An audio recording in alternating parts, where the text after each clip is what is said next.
Halo semuanya, perkenalkan nama saya Koden Brotan Sitorus dari Program Studi Pendidikan Bisnis Universitas Negeri Medan.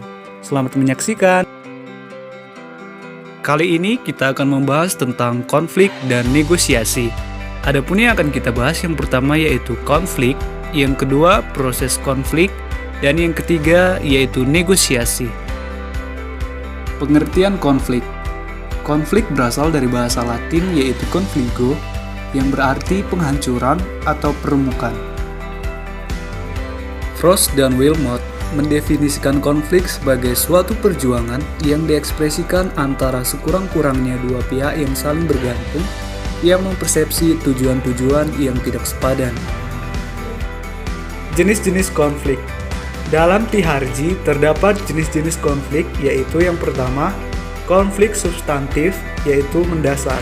Konflik ini terjadi disebabkan tidak adanya kesepakatan yang mendasar atas tujuan yang ingin dicapai. Yang kedua, konflik emosi atau hubungan personal. Konflik ini terjadi karena anggota mengalami masalah hubungan antar pribadi. Selanjutnya, tipe konflik. Robbins dan Judge membedakan tiga konflik menjadi: yang pertama, task konflik, yaitu merupakan konflik atas konten dan tujuan pekerjaan. Yang kedua, relationship konflik, merupakan konflik yang didasarkan pada hubungan interpersonal. Yang ketiga, proses konflik, merupakan konflik terhadap bagaimana pekerjaan dilakukan.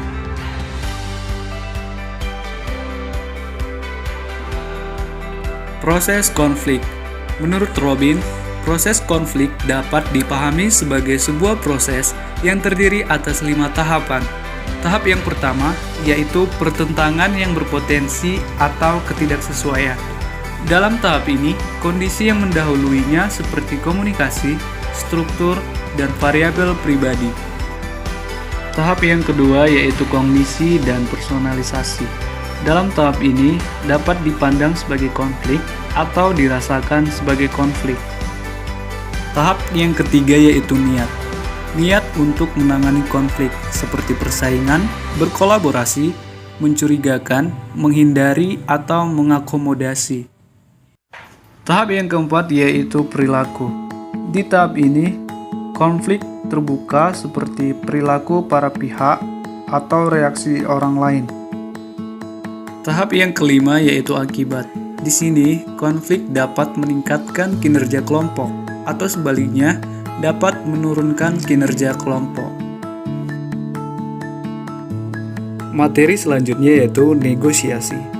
Negosiasi atau perundingan adalah suatu cara bagi dua atau lebih pihak yang berbeda kepentingan, baik berupa pendapat, pendirian, maksud, atau tujuan dalam mencari kesepahaman dengan cara mempertemukan penawaran dan permintaan dari masing-masing pihak sehingga tercapailah suatu kesepakatan atau kesepahaman tersebut.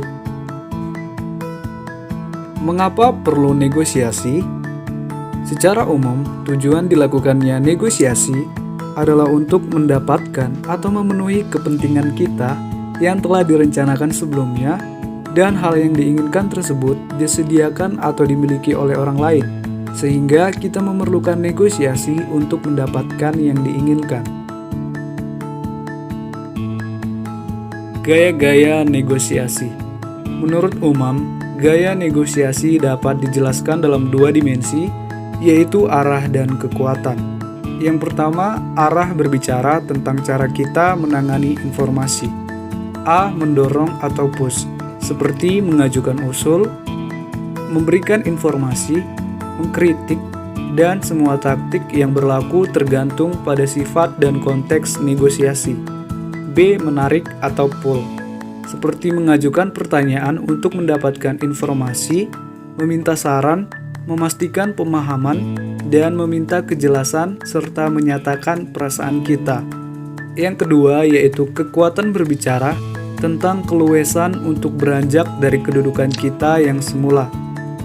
A. Bersikap keras, seperti kita ingin menang, berapapun harganya, kita tidak akan mengalah atau mundur, tidak akan menerima tawaran apapun karena mengejar sasaran yang tinggi.